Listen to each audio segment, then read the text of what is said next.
Hello friends, मी Vishakha global online मराठीमध्ये आपल्या सर्वांचं स्वागत आहे.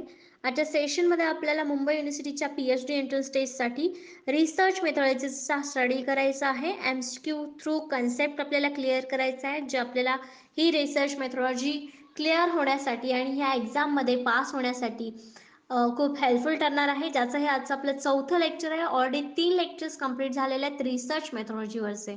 सेशन स्टार्ट करण्यापूर्वी एक इम्पॉर्टंट सूचना किंवा संधी त्या स्टुडंटसाठी जे स्टुडंट्स यावर्षीची एक्झाम टार्गेट करत आहेत मुंबई विद्यापीठाची PhD एंट्रन्स टेस्ट, त्यांच्यासाठी आम्ही एक फुल कोर्स घेऊन आलो आहोत, जो आहे रिसर्च मेथॉडॉलॉजीवरती. जसं की आपल्याला माहिती आहे, या रिसर्च मेथॉडॉलॉजी या पेट एक्झाममध्ये पार्ट फर्स्ट जो आहे तो रिसर्च मेथॉडॉलॉजीवरचा आहे. 50% पार्ट जो ह्याच्यावरती आहे, त्यामुळे हा फुल कोर्स जो आहे तो तुम्हाला रिसर्च मेथॉडॉलॉजी क्लिअर करण्यासाठी खूप हेल्पफुल ठरणार आहे. कारण या कोर्समध्ये आम्ही तुम्हाला प्रोव्हाइड करतो आहोत संपूर्ण अभ्यासक्रमावरील मॉक टेस्ट, संपूर्ण अभ्यासक्रमावरील notes, video lectures plus live lectures, 1500 plus MCQ PDF, दोन्ही मटेरियल इंग्लिश मराठी दोन्ही लँग्वेजमध्ये मिळणार आहे. या कोर्सची फीस आहे 599 रुपये.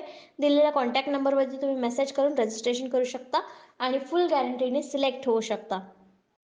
सुरू करूयाच्या प्रश्नांना. पहिला प्रश्न आहे, which of the following is true about sampling? खालीलपैकी कोणते नमुनाबद्दल खरे आहे?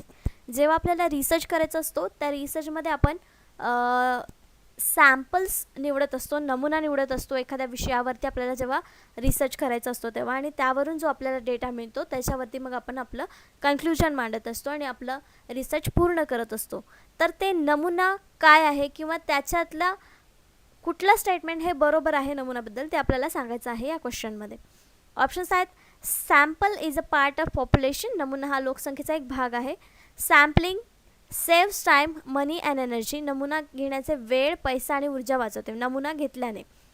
Sampling helps in estimating sampling error, सॅम्पलिंगमुळे सॅम्पलिंग त्रुटीचा अंदाज घेण्यात मदत होते.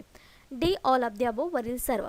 तर नमुना का घेतात म्हणजे त्याच्यावरून आपल्याला पुढची गोष्ट डेटा मिळवण्यासाठी सॅम्पल्स का घेतात, तर तो एक लोकसंख्येचा भाग असतो. बरोबर आहे, कारण आपण लोकसंख्येमधूनच एखादे वेगवेगळे सॅम्पल्स घेतो. कुठलाही विषय निवडतो आपण तेव्हा लोकसंख्येमधलाच एक भाग घेतो.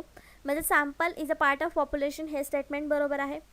बी, sampling saves time, money and energy, B सुद्धा बरोबर आहे, कारण एखादा सॅम्पल जेव्हा आपण घेतो तेव्हा आपल्याला 10 सॅम्पल्स सेम तशाच घेण्याची गरज नसते.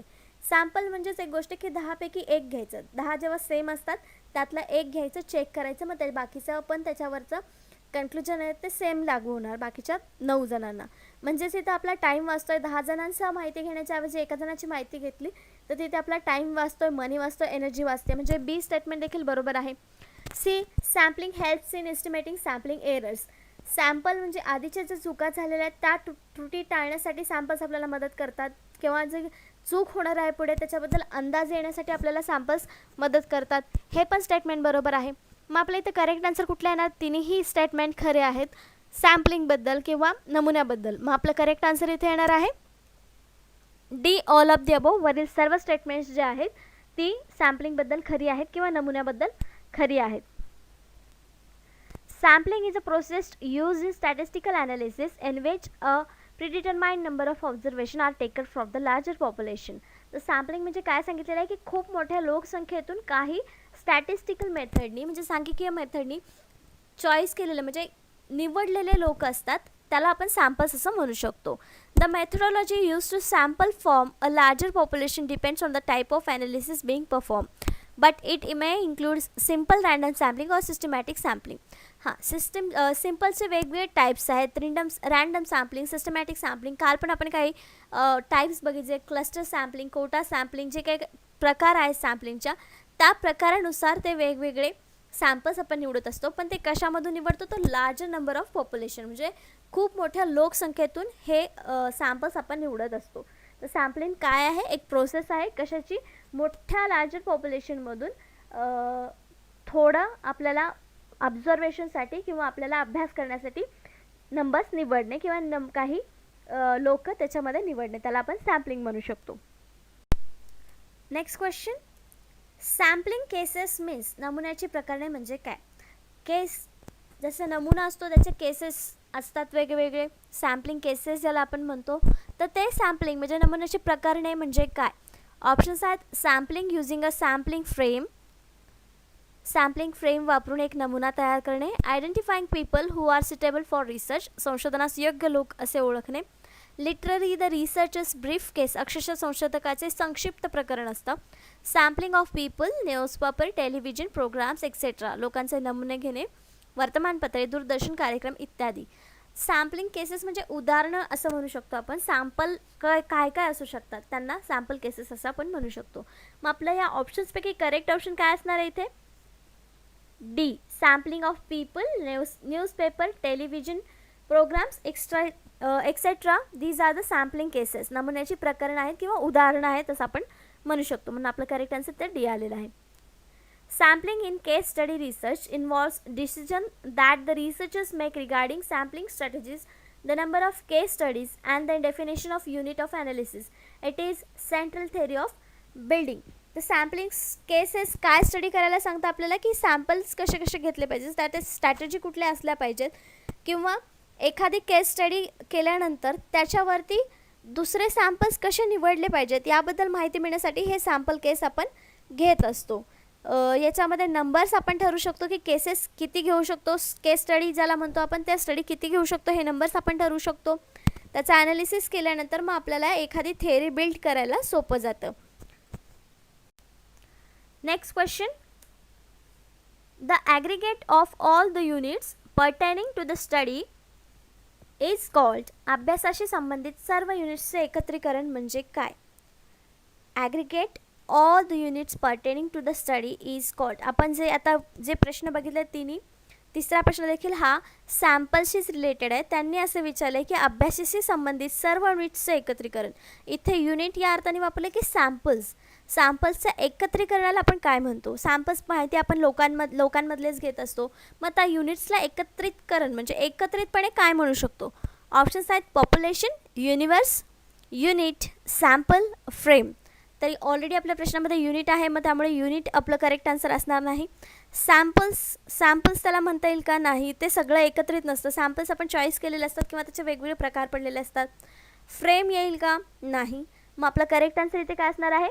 पॉप्युलेशन ऑर युनिवर्स, कारण ते सगळेच सॅम्पल्स त्याच्यामध्ये एकत्रित आहेत, सगळे युनिट्स त्याच्यामध्ये एकत्र आहेत, म्हणून ते एक पॉप्युलेशन ऑर युनिवर्स आहेत. पॉप्युलेशन म्हणजे काय?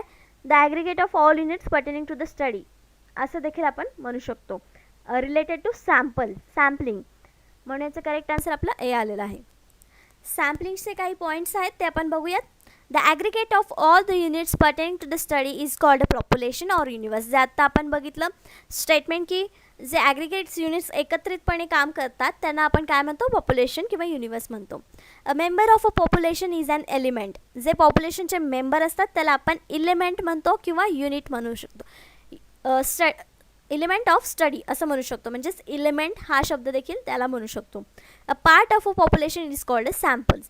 तर हे जे वेगवेगळे आपल्याला ऑप्शन्समध्ये आले होते की युनिट काय आहे, इलिमेंट काय आहे, सॅम्पल काय आहे, पॉप्युलेशन आणि युनिवर्स काय आहे, तर त्याची ही स्टेटमेंट आपल्याला आन्सर्स देत आहेत. The aggregate of all units pertaining to the study is population. The member of population is element. A part of the population is a sample.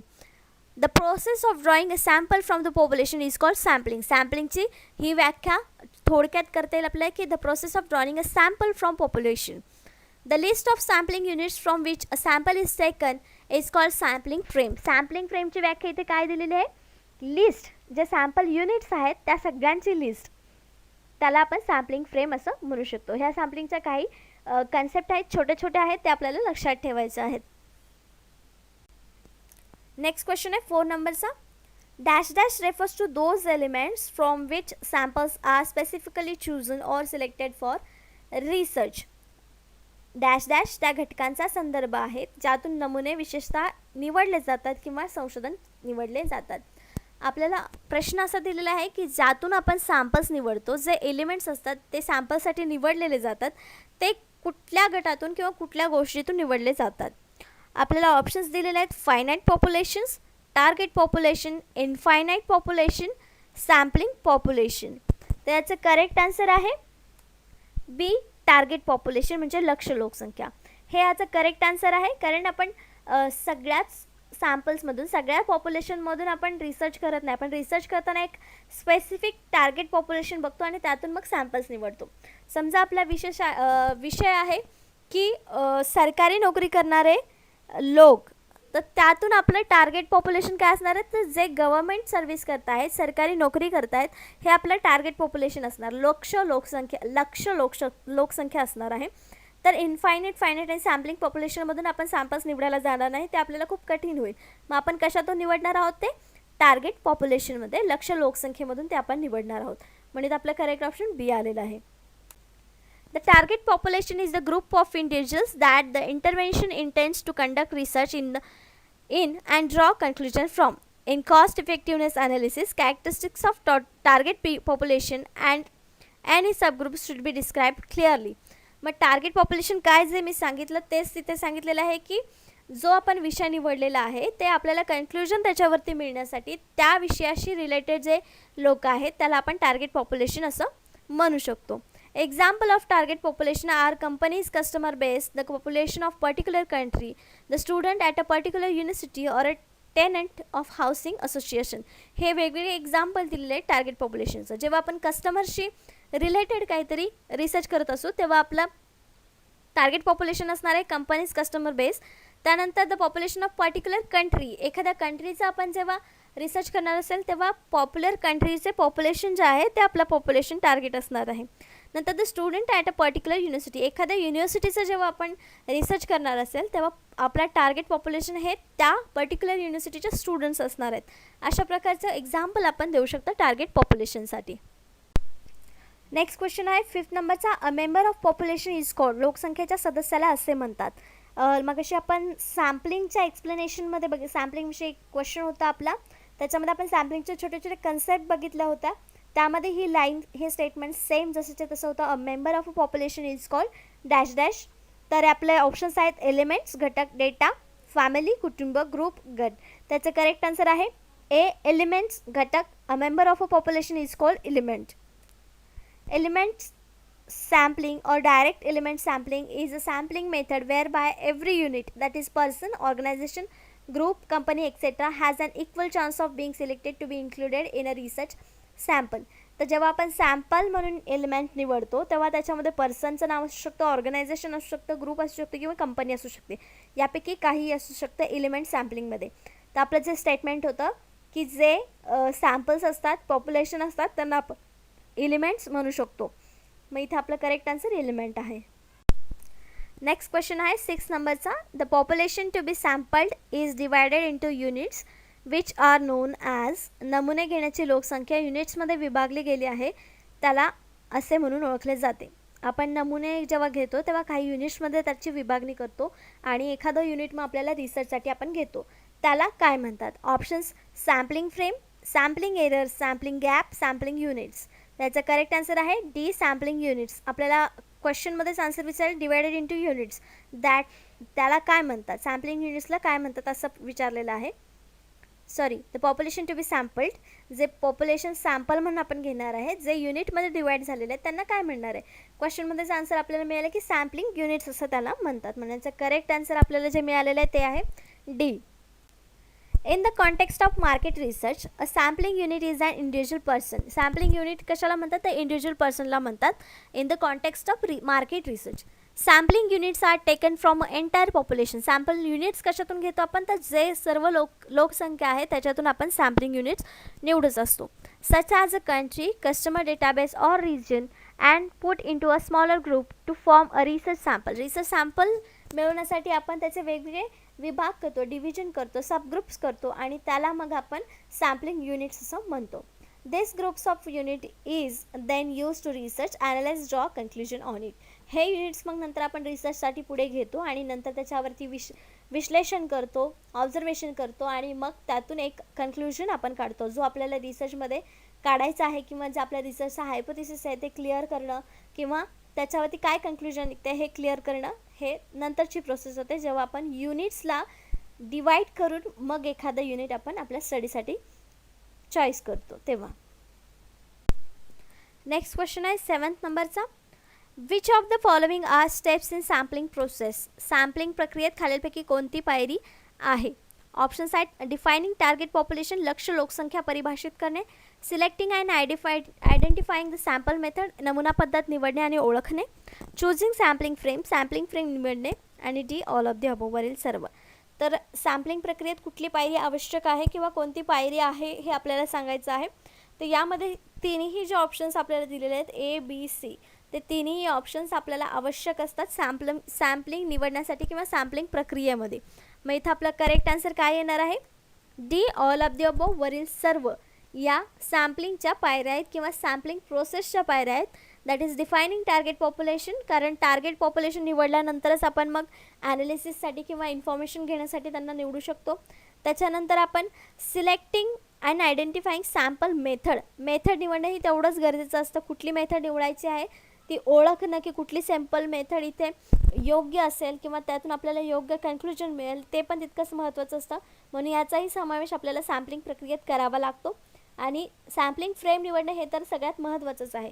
त्यामुळे ह्या तिन्ही ज्या स्टेटमेंट्स आहेत किंवा तिन्ही ज्या पायऱ्या आहेत त्या आवश्यक आहेत सॅम्पलिंग प्रक्रियेमध्ये. आपण बघूया स्टेप्स इन सॅम्पलिंग प्रोसेस, म्हणजे सॅम्पलिंग प्रोसेसच्या काय स्टेप आहेत, पायऱ्या आहेत ते थोडक्यात बघूया. डिफायनिंग द टार्गेट पॉप्युलेशन, सर्वात पहिले आपल्याला टार्गेट पॉप्युलेशन ठरवायचं आहे.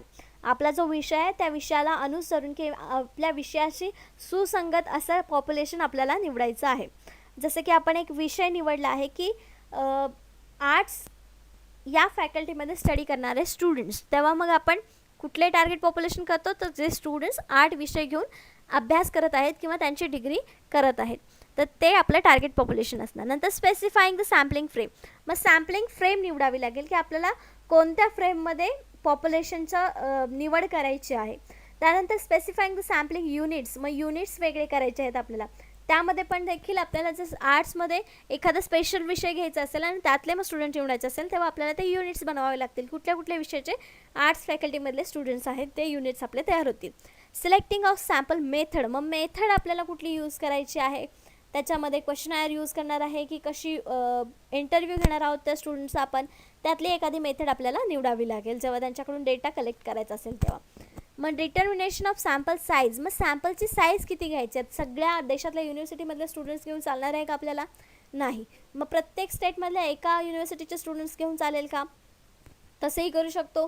किंवा एकाच युनिव्हर्सिटीमधल्या प्रत्येक एक स्टुडंट घेतला तरी पण आपली प्रोसेस तिथे सॅम्पल साईज डिसाईड होऊ शकते.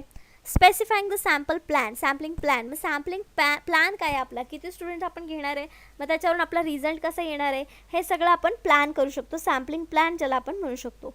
सिलेक्टिंग द सॅम्पल, आणि हे सगळं झाल्यानंतर मग आपले सॅम्पल्स हे सिलेक्ट होणार आहेत. या सगळ्या प्रोसेसमधून गेल्यानंतर लास्टला मग सॅम्पल सिलेक्ट केले जातात. जे आपल्याला आवश्यक आहेत प्रत्येक सॅम्पलमध्ये आपल्या रिसर्चसाठी, ते आपण सॅम्पल म्हणून निवडतो. मग इथे आपली सॅम्पल घेण्याची किंवा सॅम्पल निवडण्याची प्रोसेस कंप्लीट होते. नेक्स्ट क्वेश्चन 8 नंबरचा, पॉप्युलेशन व्हॅल्यू इज कॉल्ड, लोकसंख्या मूल्याला असे म्हटले जाते. काय म्हटलं जातं? लोकसंख्येचे मूल्य जे असतं त्याला आपण काय म्हणतो? ऑप्शन्स आहेत पॅरामीटर, स्टॅटिस्टिक्स, व्हेरिएबल्स आणि डेटा. तर आपलं करेक्ट आन्सर इथे असणार आहे पॅरामीटर्स. पॅरामीटर्स हा एक वर्ड आहे जो कशाला बोललं जातं, पॉप्युलेशनची जी काय व्हॅल्यू आहे त्याला पॅरामीटर म्हटलं जातं. त्याच्यामध्ये पॉप्युलेशन व्हॅल्यू मोजली जाते असं आपण म्हणू शकतो.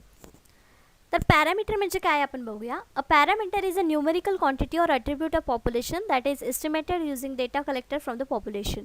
तर हा न्यूमेरिकल क्वांटिटी असणारा म्हणजे सांख्यिकीय मोजमाप असलेला एक गोष्ट आहे जे आपण डेटा कलेक्ट करतो लोकसंख्येमधून, त्याच्यासाठी हे वापरलं जातं parameter word. Parameter are to populations as a statistics are the samples, म्हणजे पॅरामीटर हे लोकसंख्येमध्ये जे स्टॅटिस्टिक्स सॅम्पल आपण गोळा करणार आहोत त्याच्यासाठी वापरले जातात. Parameters may also refers to the specific aspects of sampling distribution. याच्यामध्ये कशासाठी वापरलं जातं पॅरामीटर, की स्पेसिफिक सॅम्पलिंगचं डिस्ट्रीब्युशन करण्यासाठी, किंवा जर टेस्ट आपण घेतो स्टॅटिस्टिक्स टेस्ट म्हणतो आपण, Z test, F test, T test, या सगळ्या ज्या टेस्ट आहेत त्याच्यासाठी रेफरन्स देण्यासाठी किंवा त्या डिस्ट्रीब्युशन करण्यासाठी हे पॅरामीटर्स आपण वापरतो. For example, when estimating the mean weight loss for subscribers of a particular weight loss plan, जे पर्टिक्युलर वेट लॉस प्लॅन वापरत आहेत त्यांनी सबस्क्राईब केलेलं आहे त्या प्लॅनसाठी, त्या कॅटेगरीतले सगळे लोक, त्याला आपण पॅरामीटर म्हणू शकतो. म्हणजे आपण जनरली वापरतो वर्ड की हां या पॅरामीटरमध्ये बसणारे स्टुडंट्स या एक्झामला बसू शकतात, हे पॅरामीटर वर्ड आपण इथे असं वापरू शकतो. The most straight forward point estimate is the sample mean, sample mean काढण्यासाठी आपण पॅरामीटर हा वर्ड वापरतो असे इथे आपण म्हणू शकतो. नेक्स्ट क्वेश्चन आहे 9 नंबरचा, सॅम्पल व्हॅल्यू इज कॉल्ड, नमुना मूल्य याला असे म्हटले जाते. काय म्हटलं जातं? पॉप्युलेशन व्हॅल्यूला आपण पॅरामीटर म्हणतो. मग इथे सॅम्पल व्हॅल्यू विचारलेले आहे. ऑप्शन्स आहेत पॅरामीटर, स्टॅटिस्टिक आकडेवारी, व्हेरिएबल, चल, डेटा. तर आपल्या ऑप्शन्समध्ये इथे करेक्ट आन्सर आपल्याला लगेच सापडेल. जेव्हा पॉप्युलेशनच्या व्हॅल्यूला पॅरामीटर्स म्हणतात, तर सॅम्पलच्या व्हॅल्यूला आपण काय म्हणणार? स्टॅटिस्टिक. एकच वर्ड आहे जो सॅम्पल्सची व्हॅल्यू सांगू शकतो आपल्याला, म्हणून आपल्या इथं करेक्ट वर्ड आहे, करेक्ट ऑप्शन आहे स्टॅटिस्टिक्स, आकडेवारी. सॅम्पल व्हॅल्यूला आपण स्टॅटिस्टिक असं म्हणतो. A sample value is the value of statistic calculating using the values of sample. सॅम्पलच्या व्हॅल्यू कशा मोजल्या जातात? तर स्टॅटिस्टिक जे काय आहे आपले नंबर्स आहेत त्याला कॅल्क्युलेट केलं जातं, त्याची व्हॅल्यू जे निघेल ते सॅम्पलची सॅम्पल व्हॅल्यू आहे असं आपण म्हणू शकतो. A population value also called parameter. जसं आता लास्ट आपण क्वेश्चनमध्ये बघितलं की पॉप्युलेशनची व्हॅल्यू जी आहे त्याला पॅरामीटर म्हणतात. Is calculating using all the values of the entire population. सगळ्या पॉप्युलेशनच्या व्हॅल्यूज कॅल्क्युलेट करून आपण सॅम्पल व्हॅल्यूज काढत असतो. म्हणजे आपलं करेक्ट ऑप्शन काय आलं होतं? सॅम्पल व्हॅल्यूला काय म्हणतो आपण? स्टॅटिस्टिक्स. नेक्स्ट क्वेश्चन आहे 10 नंबरचा. A complete survey of population is called. लोकसंख्येचं संपूर्ण सर्वेक्षण असे म्हणतात. कशाला म्हणतात? ऑप्शन्स आहेत सेन्सस, जनगणना, सॅम्पल म्हणजे नमुना, रिपोर्ट म्हणजे अहवाल, D none of the above, वरीलपैकी कोणतेही नाही. आपण आपल्या स्कूल लेवलच्या एज्युकेशनमध्ये देखील संपलेलं आहे की पॉप्युलेशनचा दर 10 वर्षांनी सर्वे होत असतो, ज्याला आपण सेन्सस म्हणून ओळखतो, म्हणजे जनगणना ज्याला म्हणतो. दर 10 वर्षांनी ही जनगणना होत असते. तर आपल्या इथे करेक्ट आन्सर देखील ए आहे, सेन्सस, जनगणना. A complete survey of population is called census, जनगणना. Census includes the total process of collecting, compiling, analyzing, evaluating, publishing and disseminating statistical data regarding the population and housing and their geographical location. तर census म्हणजे काय दिलेलं आहे की सगळंच लोकसंख्येविषयी माहिती गोळा करणं, ते जमा करणं, मग त्याचं विश्लेषण करणं, त्याला मूल्यांकन करणं, त्याला पब्लिश करणं, त्याच्यानंतर त्याचा स्टॅटिस्टिकल डेटा काय आहे, त्याच्यामध्ये वेगवेगळ्या गोष्टी म्हणजे ते राहणं त्यांचं कुठं आहे, त्यांच्या हाऊसिंगबद्दल माहिती, त्यांचं जॉग्राफिकल लोकेशन, ही सगळी माहिती सेन्ससमध्ये इन्क्लूड केलेली असते. दर 10 वर्षांनी ही माहिती अपडेट होत असते आणि त्यावरूनच आपल्याला प्रत्येक म्हणजे देशामध्ये देशाची लोकसंख्या आज किती आहे, यावर्षी किती आहे, हे आपल्याला लक्षात येत असतं. Population characteristics include demographic, social and economic data are provided as of particular date reference period. तर इथे काय दिलेलं आहे आपल्याला की पॉप्युलेशनचे कॅरेक्टरिस्टिक्स जे आहेत त्याच्यामध्ये असतात सेन्ससमध्ये सोशल, इकॉनॉमिक, डेमोग्राफिक म्हणजे लोकसंख्येविषयी, सामाजिक किंवा आर्थिक माहिती देखील या सेन्ससमध्ये आपल्याला मिळालेली असते. म्हणजे किती लोक बेरोजगार आहेत, किती लोकांना रोजगार नाही आहे, त्याच्यानंतर किती लोकांना रोजगार मिळतोय पण भूक मार होते किंवा जीवन जगण्यासाठी त्यांच्याकडे आवश्यक पैसे नाही आहे, ही सगळा डेटा जो इन्फॉर्मेशन जे आहे ते आपल्याला सेन्ससमधून मिळते किंवा सेन्ससवरती रिसर्च केल्यानंतर आपल्याला प्राप्त होत असते. पण पर्टिक्युलर डेटमध्ये, पर्टिक्युलर पिरियडमध्ये, रेफरन्स पिरियडमध्ये.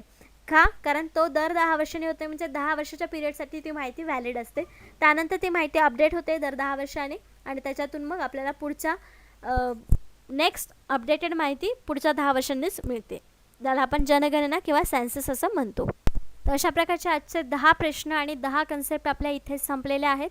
आजच्या व्हिडिओमध्ये किंवा आजच्या सेशनमध्ये आपण सॅम्पलिंग या टॉपिकवरचे क्वेश्चन्स बघितलेले आहेत 10 आणि त्या 10 क्वेश्चन्सवरचे 10 कन्सेप्ट सॅम्पलशीच रिलेटेड होत्या.